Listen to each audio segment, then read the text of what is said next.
Jeshi, mwanamke mwenye sura mbaya lakini mume wangu haibiwi. Karibu sana kuangalia Icon TV.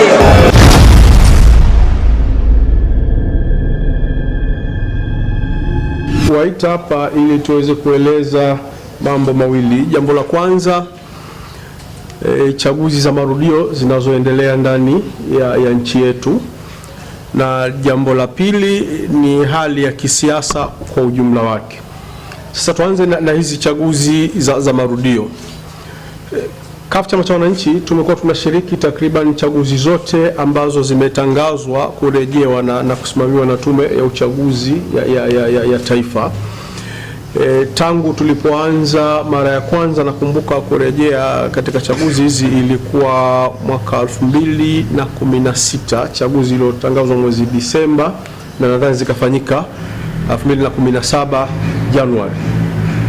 Katika chaguzi hizi kuna matukio mengi yamejitokeza, na chaguzi za mwisho ambazo zimedraw attention ya Watanzania walio wengi ni hizi chaguzi tulizomaliza juzi hapa.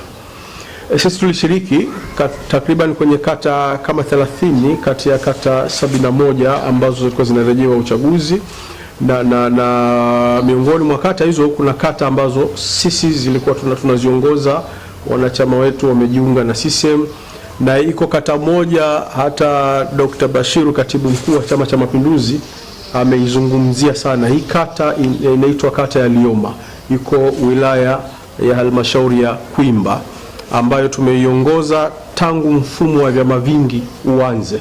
Kata hiyo ilikuwa tunashinda sisi CUF, haijawahi kwenda CCM, na juzi katika kujinasibu na kwa mujibu wa taarifa alizopewa nadhani na wasaidizi wake, Dr. Bashir amezungumza wakati anampokea aliyekuwa mbunge wetu wa jimbo la Liwale Zuberi Kuchauka, kwamba wameshinda kata ya Lioma, kata ambayo tangu mfumo wa vyama vingi uanze ilikuwa inaongozwa na CUF Chama cha Wananchi. Sasa wameshinda katika utaratibu upi? Ndio jambo muhimu ambalo Watanzania wanapaswa walifahamu. CCM katika kata hii wameshinda kwa hujuma, na hujuma yenyewe ni hivi: baada ya CUF Chama cha Wananchi kupeleka majina ya mawakala na wakaapishwa, mwenyekiti wetu wa wilaya alinunuliwa na akachukua muhuri wa Chama cha Wananchi CUF, akaenda kutengeneza mawakala watokanao na CCM wengine nje ya wale tuliowaapisha sisi, kwa kushirikiana na CCM wakawapeleka kwenye vituo 15. Mawakala wetu asubuhi ni halali ambao wakafu walikuwa wameapa na wanabarua zao, walipoingia vituoni wakakuta tayari kwenye vituo kuna mawakala wakafu ambao chama hakitambui wametoka wapi. Tulipohoji tukawakuta wanabarua za kafu wakithibitishwa kwamba wao ndio mawakala. Tulipokuwa tunamtafuta mwenyekiti wetu kwa njia ya simu ndio akasimamia mawakala, hakupatikana mpaka saa 9 jioni ndio mwenyekiti anapatikana. Tunamuuliza juu ya mawakala waliopo vituoni, yeye anawatambua vipi? Mwenyekiti amekuwa mkali na akatangaza kwamba atahama CUF na kuhamia chama kingine. Tumekwisha chukua hatua, tumemsimamisha uongozi, si mwenyekiti wetu tena wa wilaya, na hatua zingine kwa mujibu wa katiba yetu zitachukuliwa. Kwa hivyo Dr. Bashiru kama alisema wameshinda, mazingira aliyowafanya washinde ndio haya ya kutupandikizia mawakala ambao sio wa kwetu kwa kumnunua mwenyekiti wetu wa wilaya. Kwa hiyo sasa hatua ya ununuaji wa wanachama katika michakato hii ya kisiasa unavuka. Hawanunuliwi tu sasa wagombea madiwani na wabunge, sasa wananunuliwa mpaka viongozi wa chama kuandaa mawakala wa Chama cha Mapinduzi kupitia kwenye vyama vyetu vya siasa. Tumefanya uchaguzi katika kata ya Mabokweni na kata ya Makorola ambazo sisi tulikuwa tunaziongoza. Ni kweli aliyekuwa mkurugenzi wa tume ya uchaguzi kabla ya huyu wa sasa, Kailima, alipata kutangaza kwamba kwa wale ambao majina yao yatakuwa yanaonekana kwenye daftari la wapiga kura na vitambulisho vyao wamevipoteza, watakwenda kupiga kura ikiwa tu wameonekana kwenye daftari, na ikiwa wataonyesha moja ya vitu viwili vitatu: whether passport ya kusafiria ambayo itamatch na jina lilokuwepo kwenye daftari, ama leseni, ama kitambulisho cha taifa cha NIDA. Lakini kilichotokea Makorola, kilichotokea Mabokweni, kwamba watu wanakwenda kupiga kura wakisema wamepoteza vitambulisho vyao. Mawakala wetu hawakuruhusiwa kuthibitisha kwenye daftari la wapiga kura kwamba wanaopiga kura ni sahihi na kitambulisho hichi kinachoonyeshwa hapa. Jeshi la polisi limekuwa linawasimamia, linawaleta kwa magari, wanakuja wanapiga kura, wanaondoka. Demokrasia hivi sasa imebadilika kwa kiwango kikubwa. Haikuishia hapo tu. Baada ya dhuluma yote hiyo, wanachama wetu wakakamatwa, wakapewa kesi, wakalala pale polisi pale Chumbageni zaidi ya siku 3, wako ndani. Kata ya Nalingu mpaka hivi tunavyozungumza kuna watu hawajarudi majumbani. Matokeo yamekuwa ya kubabatiza, piga, hakuna fomu za matokeo. Kama tu watu wetu 11 tumewatoa jana mahakamani tangu siku ya uchaguzi ulipofanyika. Jana ndio wamekwenda kutoka kwa dhamana mahakamani, wanapewa kesi, wameharibu na kuvunja duka la mgombea wa CCM. Mgombea wa CCM alikuwa diwani wetu, kajiunga na CCM, kateuliwa kama mgombea. Wananchi wamemkataa. Tuliongoza vituo takriban 7 vya mwanzo. Walipoona vimebaki vituo vichache, wakaanza vurugu ya kupiga wananchi, kukamata watu ovyo, wakawapeleka mahakamani. Hali kadhalika kata ya Makonga, na mpaka sasa msako Nalingu bado unaendelea. Dr. Bashiru anapotangaza wameshinda kata, ni vema pia akatangaza na utaratibu uliowafikisha kwenye huo ushindi. Isiwe kauli ya jumla tu kwamba tumeshinda kata. Na kuna watu wanajiita Tanzania sijui think tankers sijui nini, wanakuja na hoja za kisiasa. Mengine wanayosema sisi hatuna tabu nayo, lakini kwenye haya mambo ya kisiasa wafuatilie utaratibu, sheria za uchaguzi, na wajiulize, wasio wasemaji wa jeshi la polisi kwamba jeshi la polisi linamkamata mhalifu na linapomkamata haliulizi wa chama gani. Wao pia wanapaswa wajiulize, hivi kama hawaulizi wa chama gani, inakuwaje wanaokamatwa wanakuwa wapinzani tu? Mbona haijatokea kwamba akakamatwa mtu wa CCM ili waweze kuprove hiyo kauli yao kwamba jeshi la polisi linapokamata halilengi kukamata watu wa upinzani? Tungetarajia tuone kwenye vurugu kama hizi na watu wa CCM, katika watu 11 watu wa CCM wawepo 2, lakini 11 wote wanakuwa watu wa kafu, 11 wote wanakuwa watu wa upinzani. Alafu wewe unatoka unaita tu, hujafanya utafiti na kurupuka, unasema wanapokamata hawakamati watu kwa kuuliza chama chao. Tanga waliokamatwa wote wa kafu, Nalingu waliokamatwa wote wa kafu, Makonga waliokamatwa wote wa kafu. Sasa hili jeshi linakuwa yani kila unayemkamata ndio wa kafu. Kwa hiyo kafu ni wengi sana kwenye chaguzi hizi kuliko CCM. If that's so, mnashindia wapi? Kama kila mnayemkamata kwenye vurugu, kila mnayemkamata kwenye shughuli za kiuchaguzi anakuwa ni mtu wa kafu, alafu bado kwenye vituo hivyo nyinyi ndio mmeshinda, mnashindaje? Yapo mambo wanaweza wakayazungumza, hatuna tabu nayo, lakini mambo ya uchaguzi kama hawana uwezo nayo wasiyazungumze. Wamezungumza hoja ya jimbo la Korogwe.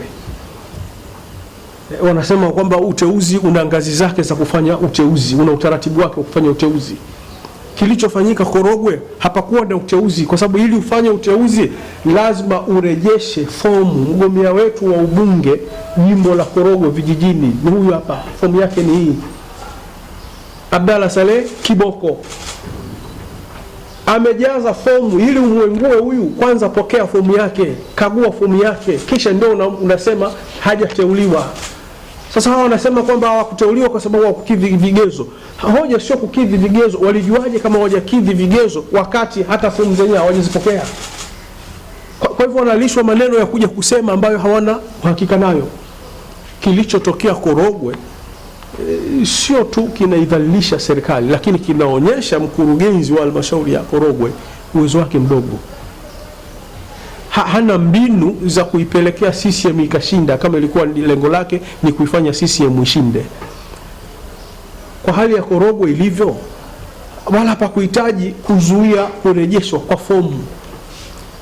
Wangeweza akafanya kama wanavyofanya wakurugenzi wengine, akafanya utaratibu wa kuisaidia CCM kiwanjani huko, lakini kuizuia timu isiingie kiwanjani ni kuonyesha kwamba huna mbinu za kuisaidia CCM timu ikishaingia kiwanjani.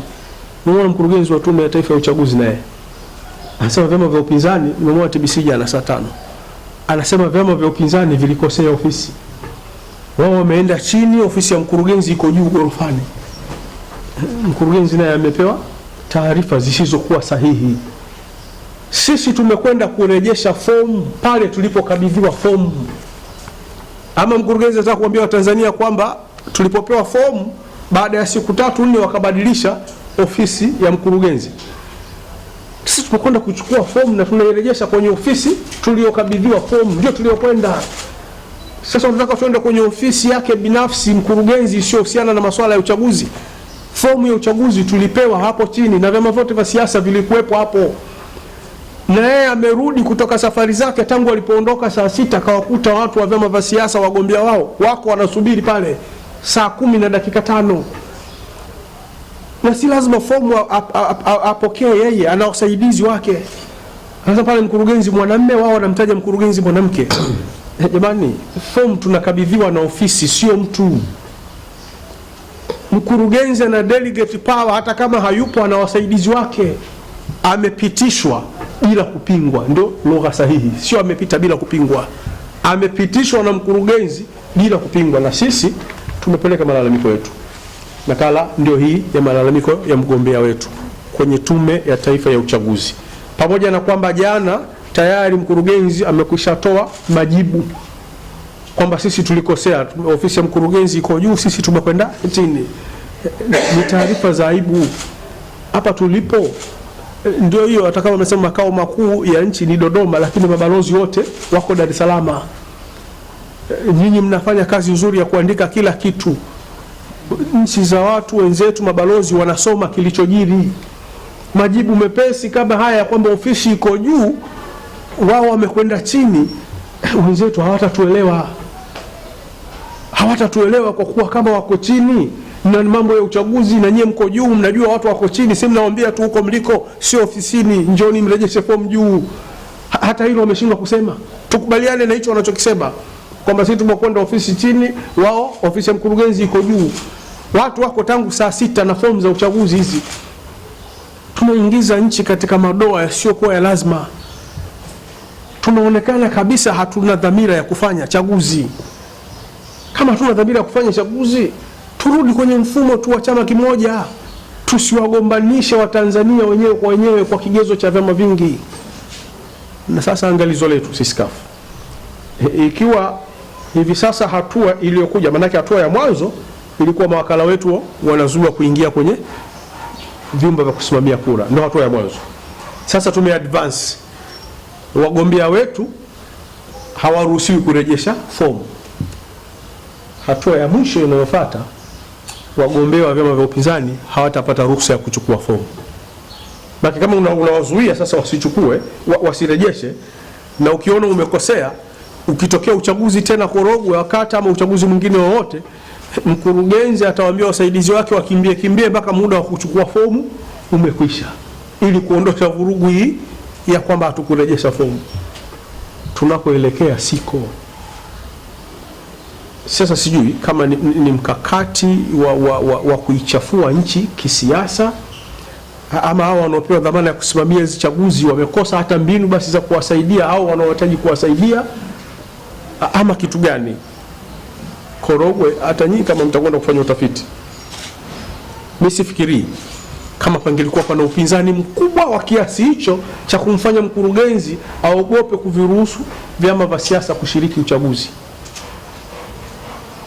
Kwa namna ya maji marefu jinsi alivyokuwa amekaa pale na hali ilivyo, ni dhahiri mkurugenzi ni mvivu wa kufanya kazi. Hataki vurugu za kuingia huku toka huku, ingia huku kwenda huko, kaamua amalize mapema, bora ya lawama kuliko fedha itakayokuja kutokea hapo baadaye. Tuiombe Tume ya Taifa ya Uchaguzi, Wizara ya Sheria na Katiba, Ofisi ya Waziri Mkuu, Ofisi ya Serikali za Mitaa na Tawala za Mikoa, itazame jambo la uchaguzi hizi za marudio kwamba ni jambo muhimu sana linaloweza likawaunganisha Watanzania ama likawatenganisha ama likaichafua nchi kwa sababu ya maamuzi kama haya yasiyokuwa ya lazima. Buyungu umefanyika uchaguzi wa jimbo, yapo malalamiko, lakini malalamiko ya Buyungu yatakuwa yana nafuu kuliko malalamiko ya Korogwe, kwa sababu walau kule uchaguzi umefanyika. watu wamepata fursa ya kushiriki kwenye chaguzi. Lakini Korogwe unakataa kabisa, tena unakataa kwa vigezo visivyokuwepo. Mkurugenzi wetu wa ulinzi ndio alikuwa anasimamia mgombea wetu. Tangu saa 6 amefika pale ofisi ya mkurugenzi mpaka anakuja kuondoshwa pale, na atalizungumza ni mwenyewe baadaye nguvu zilizotumika kuondosha watu. Sasa kama unasema watu wa kurudisha fomu, unatumiaje polisi kuja kubandika fomu? Serikali itazame, tumebakisha miaka 2 kwenda kwenye uchaguzi mkuu. Hatuna sababu ya hizi by election hizi kuanza kutuvuruga na kuamsha joto la uchaguzi mkuu mapema. Hicho wanachokifanya kwa sisi kinatusaidia sana. Wala sidhani kama kuna chama cha siasa kinahitaji kukasirika kwenye jambo hili linalofanywa. Hapana. Ndio wanatupa salamu kwamba uchaguzi wa 2020 utakuwaje. Kwa hivyo tunahitaji kujiandaa. Kwa sababu haya ya fomu kukataliwa kupokewa 2020 ikiwa yanaanza kupitishwa hivi sasa, 2020 yatachukua nafasi kubwa kwenye majimbo yenye upinzani mkubwa. Wagombea hawatateuliwa. Ikiwa kwenye jimbo kama la Korogwe halina upinzani wa kiasi hichi, fomu hazirejeshwi, zinakataliwa, mtu anapitishwa bila kupingwa. Kwenye majimbo ambayo yana upinzani mkubwa, halmashauri zinaongozwa na vyama vya upinzani, hali itakuwaje? Serikali inapaswa kujitafakari, jeshi la polisi linapaswa kujitafakari. Ikiwa kweli alikamati watu kwa misingi ya itikadi vyama vya siasa, tutarajie pia kuona na vyama vingine, hasa chama tawala, wananchi wao, wanachama wao wakiwa nao wapo kwenye makesi hayo. Kwa sababu kama unasema pana vurugu lazima ziwe za pande mbili. Haiwezi kuwa vurugu ya pande moja. Sasa unakamataje watu wa upande mmoja, watu wa upande mwingine waliokuwa wakifanya vurugu kwa pamoja? Hakuna. Wakituendesha hivi watatufikisha mahala ambapo hapa stahili, na kwa taifa letu lilivyo, asili yake, jinsi watu wanavyoishi, hatupaswi kufika huko wanakohitaji tufike. Naam, bana, mambo vipi? Mimi naitwa Dani Kaboma, the icon mwenyewe, steering pia wa mji. Lakini pia nafikiri unaona tunajaribu kuonyesha pia cheti ambacho kilichokuwa pia hapa mbele ni cheti ambacho tumepewa na TCRA, na hii ni kwa kuhalalisha, ina maana tumerejeshwa rasmi kwa ajili ya kuweza pia kufanya kazi hii. Na mimi niweze kutoa pia shukrani zangu za dhati kabisa. Za kwanza kabisa ziende kwa familia yangu, baba yangu, mama yangu mzazi, dada yangu ambaye pia ni mmoja wa watu wangu wa karibu ambao wanaweza kusaidia kila kitu. Wao wanaonisaidia sio wanaonisaidia katika mambo yangu mengi zaidi. Lakini secondly for my fans, watu wangu wa karibu, wadau mbalimbali ambao pia tunatumia muda mwingi pia kufanya nao pia kazi. Kwa hiyo shukrani nyingi sana pia ziende kwao. So reseni imetoka na tuko rasmi kwa ajili ya kuweza pia kufanya kitu kama hiki, kwa ajili ya kusogezea wewe habari na update zote kali ambazo zinazotokea pia kutoka kila hengo ya dunia. So shukrani sana. Kwa habari za burudani, siasa na michezo, usisahau kusubscribe ili usipitwe na update.